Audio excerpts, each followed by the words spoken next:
ताकविकी तुळजापूर रत्नागिरी नागपूर महामार्गाच्या रुंदीकरणाच्या वेळेसचा भ्रष्टाचार पाहिला आणि त्याच दिवशी निश्चित केलं की समृद्धी असेल आणि सुरत चेन्नईच्या रूपाने योगायोग पहा.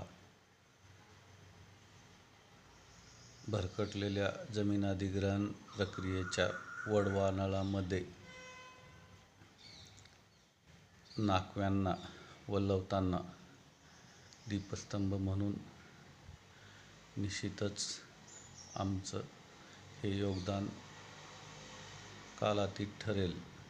जहाजं अदानी असो किंवा अंबानीची असो ती किनाऱ्याला लागोत, पण आपला नाकवा वल्हवताना निश्चिंत हवा.